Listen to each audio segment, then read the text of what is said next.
नमस्कार दोस्तों, आप सभी लोगों का हमारे YouTube channel Agri with Pushpendra में हार्दिक स्वागत है। आज हम आपके लिए जो है मैथ का एक चैप्टर लेकर आए हैं, संख्या पद्धति, जो आपके यूपी टेट, सी टेट और जो है 10th और 11th एजी में क्या है काम में आएगा।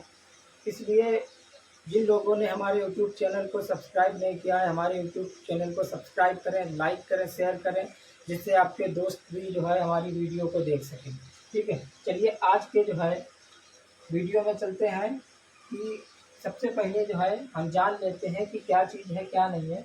सबसे पहले हम मैथ को जो है बेसिक से लेकर चलेंगे, यानी कि जीरो से लेकर चलेंगे और आपको सारी चीज़ें जो है उपलब्ध कराएंगे, चाहे वो आपका सी टेट का हो, चाहे आपका यूपी टेट का एग्ज़ाम हो, चाहे 10th का हो, चाहे 11th का हो, या किसी अन्य कंपटीशन एग्ज़ाम का हो, उसमें सारी चीज़ें आपके काम में आएंगी। ठीक है, चलिए आज हम चलते हैं कि सबसे पहले जान लेते हैं प्राकृतिक संख्याएं कौन सी होती हैं, यानी कि नेचुरल नंबर जो है वो क्या होता है। देखिए, नेचुरल नंबर जो है इसमें हमारे जीरो को शामिल नहीं किया गया। नेचुरल नंबर होता है जो हमारी गिनती की संख्याएं होती हैं, जो एक से स्टार्ट होती हैं और अनंत तक क्या है जाती हैं। ठीक है, उनको हम क्या कहते हैं, प्राकृतिक संख्या यानी कि नेचुरल नंबर कहते हैं। उसके बाद है हमारा पूर्ण संख्याएं। पूर्ण संख्याओं का मतलब क्या था, इसमें क्या था, जब जीरो को शामिल कर दिया गया तब हमारी जो संख्याएं बन गई वो कैसी बन गई, पूर्ण मीन्स कंप्लीटेड। कंप्लीटेड, ठीक है। तो ये हमारी संख्याएं कौन सी बन गई, पूर्ण संख्याएं बन गई, जिनमें क्या हुआ, जीरो को शामिल कर दिया गया। ठीक है, उसके बाद है आपका विषम संख्याएं है, एक है सम संख्याएं।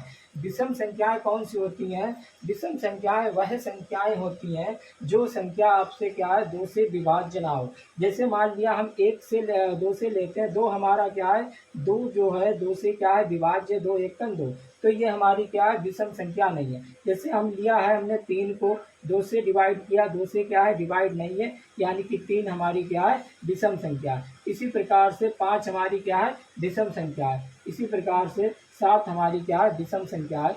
इसी प्रकार से नौ हो गई, 11 हो गई, 13 हो गई। ये संख्याएं जो है आपकी, ये दो से क्या है डिवाइड नहीं है, इसलिए ये हमारी संख्याएं कौन सी है, विषम संख्याएं। उसके बाद बात करते हैं सम संख्याओं की। सम संख्याएं हमारी कौन सी होती हैं, जो दो से क्या हो, डिवाइड हो। या तो आप दो का टेबल पढ़ लीजिए, दो वन जा दो, दो दो जा चार, दो थ्री जा सिक्स, ऐसे पढ़ लीजिए। तो दो जो है हमारी क्या है, जैसे दो हो गया, चार हो गया, छः हो गया, आठ हो गया, 10 हो गया, 12 हो गया, 14 हो गया। यानी कि हम कह सकते हैं इस प्रकार की संख्याएं जो पेयर में होती हैं। पेयर का मतलब है जोड़े में, जो संख्याएं आपकी जोड़े में होंगी वे सारी संख्याएं हमारी क्या होंगी, सम संख्याएं होंगी, और वो सारी संख्याएं हमारी क्या होंगी, दो से विभाज्य होंगी। उसके बाद बात करते हैं अभाज्य संख्याएं।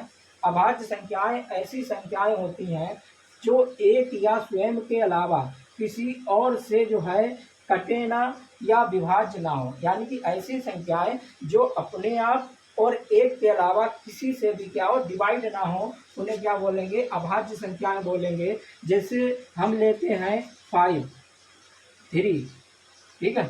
तो ये हमारा क्या है, 3 जो है और 5, ये हमारा क्या है, अभाज्य संख्याएं हैं जो आपकी क्या है, एक और स्वयं के अलावा किसी और से क्या है, डिवाइड नहीं होती। जैसे आपका 7, 2, इसके बाद आपका 11, इस प्रकार की संख्याएं हमारी क्या है, 2, 3, 5, 7, 11। ये संख्याएं ऐसी संख्याएं हैं जो किसी से भी डिवाइड नहीं होंगी। किससे होंगी, एक से होंगी। जैसे 2 है तो एक से होगा, 2 से होगा। 3 है तो 1 से होगा और 3 से डिवाइड होगा। 7 है तो 1 से होगा और 7 से, यानी कि खुद से और एक से डिवाइड होगा, इसके अलावा किसी अन्य से क्या है, डिवाइड नहीं होगा। ऐसी संख्याओं को क्या बोलेंगे, अभाज्य संख्याएं बोलेंगे। उसके बाद बात करते हैं यौगिक संख्याएं। एक या स्वयं के अलावा किसी भी संख्या से विभाज्य हो जाए, यानी कि ऐसी संख्याएं जो अपने अलावा और एक के अलावा किसी अन्य संख्याओं से भी क्या है, विभाज्य हो जाती है, उन्हें क्या बोलते हैं, यौगिक संख्याएं बोलते हैं। जैसे मान लिया, सपोज करिए हमने क्या 4 ले लिया, तो 4 हमारा क्या है, 1 से तो डिवाइड होगा ही होगा, 4 से भी डिवाइड होगा, ठीक है। उसके अलावा जो है आपका 2 से भी क्या डिवाइड होगा। ऐसे 10 ले लिया, 10 भी क्या है आपका 1 से डिवाइड हो जाएगा, 10 से तो होगा ही होगा। उसके अलावा आपका जो है 2 से भी हो जाएगा, 5 से भी हो जाएगा, ठीक है। तो ऐसी संख्याएं जो एक और जो है खुद के अलावा किसी भी से क्या है डिवाइड हो सकती हैं। दूसरी चीज़ है, जितनी भी आपकी संख्याएं हैं सारी संख्याएं आपकी एक और जो है खुद से डिवाइड हो जाती हैं। जितनी भी संख्याएं एक और खुद से डिवाइड हो जाती हैं 101%। उसके बाद है आपका पूर्णांक संख्याएं। पूर्णांक संख्याएं जो होती हैं ये हमारी धनात्मक और ऋणात्मक जो है दोनों प्रकार की जो है संख्याएं होती हैं। जैसे हम लिखते हैं 0, इधर क्या 1 2 3, इधर -1 -2 -3, यानी कि -1 -2 1 2 3। इस प्रकार की जितनी भी संख्याएं आती हैं वो हमारी क्या होती है पूर्णांक संख्याएं होती हैं। और 0 जो है आपका निगेटिव भी हो सकता है, पॉजिटिव भी हो सकता है। उसके बाद परिमेय संख्याएं होती हैं। परिमेय संख्याएं हमारा जो है ऐसी संख्याएं होती हैं जिनको हम P/Q के रूप में क्या है लिख सकते हैं। बट कंडीशन क्या होती है, जो Q होता है वो आपका क्या है 0 नहीं होना चाहिए। Q is not equal to 0, जैसे 2/3। ठीक है, ये हमारा क्या है एक परिमेय संख्याएं है। इसके अलावा अपरिमेय संख्याएं जो होती हैं जिनको क्या है P/Q के रूप में ना लिखा जा सके। ठीक है, तो ये हमारा क्या था, ये हमारी जो है कुछ महत्वपूर्ण जो है आपकी जो है परिभाषाएं थी जो हमने जो है मैथ का बेसिक जाना कि इसे क्या कहते हैं। जब हम जानेंगे तभी क्या है हम आगे बढ़ेंगे। चलिए,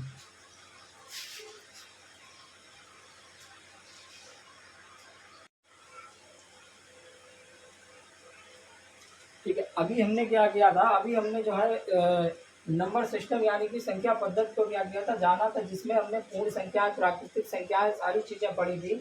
अब इनमें ही जो है हम क्या करेंगे, हम जानेंगे कि प्राकृतिक संख्याओं का योग, यानी कि 1 से लेकर के जहां तक आपको पूछा जाए वहां तक जो है प्राकृतिक संख्याओं का योग बताना है।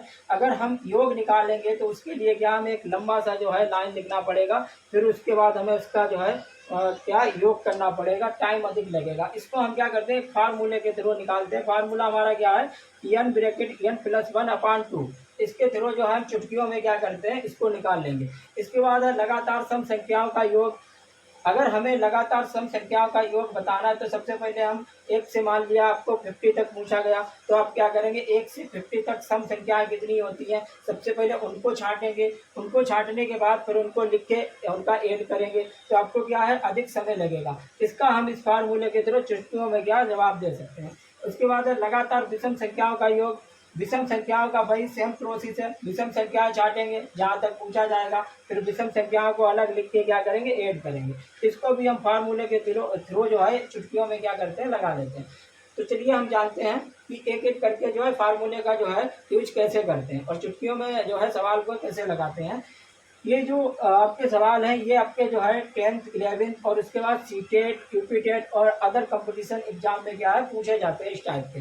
इस टाइप का सिंपल नहीं होता पर घुमा हुआ आपका जो है क्वेश्चन दे दिया जाता है, पर इसी बेस पे जो है आपका क्वेश्चन क्या है लगता है। चलिए हम एक क्वेश्चन लेते हैं कि जैसे हमने मान लिया हमें क्या करना है 1 से लेकर के 50 तक लगातार जो है प्राकृतिक संख्याओं का योग बताना है। तो इसके लिए हमें क्या करना पड़ेगा, इसके लिए हमें जो है क्या करना है 1 से 50 तक के हम वैसे क्या 1 2 3 4 50 तक गिनतियां लिखेंगे। गिनतियां लिखने के बाद फिर उसको क्या करेंगे एक एक करके ऐड करेंगे तो हमें क्या उससे अधिक समय लगेगा। तो उसके लिए हम क्या करते हैं सीधे फार्मूले को क्या करते हैं पुट करते हैं। अब यहाँ पे जो n आपका होता है n ये जो है आपका अंतिम जो है संख्या होती है। क्या है n आपका जो है अंतिम संख्या मानी जाती है जहां तक आपसे क्या है पूछा जाता है। जैसे सपोज करिए कि 1 से 50 तक पूछा गया है तो यहाँ पे n हमारा कितना हो जाएगा 50 हो जाएगा। ठीक है, चलिए इसको पुट करके देखते हैं। फार्मूला हमारा जो है n/n+1/2। वैल्यू को पुट करते हैं 50 +1/2 तो क्या हो जाएगा 50 × 51/2। 50 और 1 को ऐड कर लिया 51 हो गया। ठीक है, लिख लिया। जहाँ पे आपका ब्रैकेट होता है इस प्रकार का और इधर कोई भी डिजिट होता है तो इसका मतलब होता है कि इन दोनों बीच का क्या है मल्टीप्लाई है। ठीक है, ब्रैकेट और कोई भी ब्रैकेट से पहले डिजिट लिखा है उसके बीच कुछ नहीं सिंबल बना है तो उसका मतलब होता है दोनों के बीच क्या है मल्टीप्लाई है, गुणा करना है। ठीक है, तो हमने क्या किया इसको काट लिया 2 2 जा 4 2 5 जा 10 हमारा कितना आ गया 25 एंड 51 आ गया। मल्टीप्लाई कर लीजिए 1 5 5 1 2 2 5 5 जा 25 5 2 जा 10 12 यानी कि हमारा कितना आ गया 12 17 आ गया। 1200 जो है आपका 75 आ गया। कैलकुलेशन देखना एक बार सही है। 1 5 जा 5, 1 2 जा 2, 5 5 जा 25, 5 2 जा 10, 10 और जो है 2 12, 5 7 सही है। तो हमारा कितना आ जाएगा 1275 जो है आ जाएगा इसका टोटल योग। अब हम दूसरा देखते हैं लगातार सम संख्याओं का योग। मान लीजिए सपोज करिए हमें 1 से 14 तक जो है सम संख्याओं का योग बताना, मतलब लगातार 1 से लेकर के 14 तक जितनी भी आपकी सम संख्याएं हैं, जैसे हमने लिखा 1 2 3 4 5 6 7 8 9 10 11 12 13 और 14। अब आपसे पूछा जाए 1 से लेकर के 14 तक 14 तक जितनी भी आपकी लगातार सम संख्याएं आएंगी उन सबका क्या करना है योग बताना है, जोड़ बताना है। तो क्या करना है, अब एक को तो जोड़ नहीं सकते हैं, तो सबसे पहले हमें क्या करना है, इसमें सम संख्याएं छाटी नहीं है। सम संख्या सम सम सम सम सम सम, यानी कि हम कह सकते हैं जो संख्याएं उससे क्या होती हैं डिवाइड हो जाती हैं वह संख्याएं हमारी क्या होती हैं सम संख्याएं होती हैं। क्लियर, ठीक है। अब इसको अगर हम जोड़ेंगे सबको तो हमें क्या है बहुत ज़्यादा टाइम लगेगा। अधिक टाइम लगेगा नहीं लगेगा, तो हम क्या करते हैं सीधे फार्मूले से जो है निकाल के दिखाते हैं आपको। n ब्रैकेट n + 2/4, ठीक है। तो यहाँ पे हम क्या करेंगे इसको पुट कर लेते हैं। n हमारा कितना हो जाएगा, अंतिम डिजिट कौन सा 14 है, तो 14 एंड जो है ब्रैकेट 14 + 2/4, तो क्या हो जाएगा 14 मल्टीप्लाई 14 to 16/4, 4 1 जा 4 और 4 4 जा 16, 4 चक 16, ठीक है। 4 आ गया, 4 चक 16 और 1 4 1 4 1 5, यानी कि 56 आ गया। ये हमारा योग कितना आ गया कि 1 से लेकर 14 तक जितनी भी सम संख्याएं आएंगी उनका योग कितना होगा 56 होगा, 15 होगा।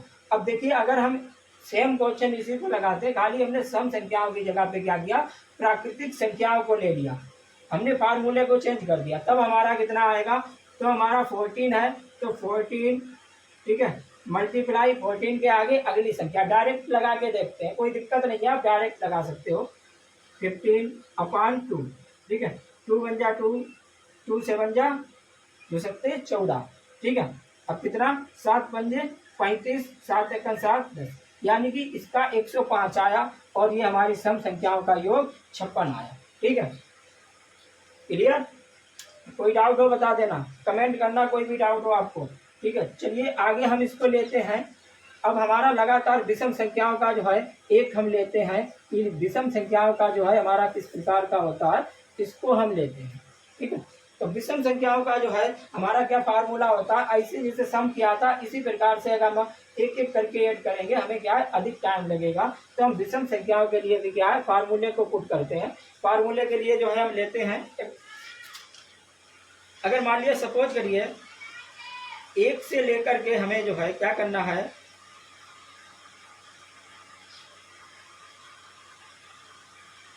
एक से लेकर के हमें क्या करना है 25 तक, 1 से लेकर के 25 तक जो है हमें क्या करना है विषम संख्याओं का योग बताना है। लगातार 1 से लेकर के 25 तक विषम संख्याओं का योग बताइए, तो इसके लिए हम इस फार्मूले को पुट करते हैं। तो हमारा n कितना हो जाएगा 25, 25 + 1 एंड √2/2, ठीक है। तो 25 और 1 कितना हो जाएगा 26/2 और जो हमारा स्क्वायर का 2 हो जाएगा, ठीक है। अब हम क्या करते हैं, अब हम जो है इसको क्या है काट लेते हैं। 2 1 जा 1 और 2 3 जा 6, यानी कि 13 की पावर आपका कितना आ जाएगा 2 आ जाएगा। और 13 का जो है स्क्वायर कितना होता है 13 13 169, यानी कि हमारा जो इसका कितना आंसर आ जाएगा 169, 169 जो है हमारा क्या है विषम संख्याओं का योग आ जाएगा। तो ये हमारा क्या था एक ट्रिक थी जिसके द्वारा फार्मूले के थ्रू हम जो है किसी भी क्वेश्चन को जो है चुटकियों में कर सकते हैं, ठीक है। इसी प्रकार से जो है बेस्ट ट्रिक के लिए और मैथ के जो है बेसिक से 0 लेवल से और आपका हाई लेवल तक जो है पढ़ने के लिए, वीडियो देखने के लिए, नोट्स के लिए हमारे YouTube channel Agri with Pushpendra को सब्सक्राइब कीजिए और ज़्यादा से ज़्यादा शेयर कीजिए।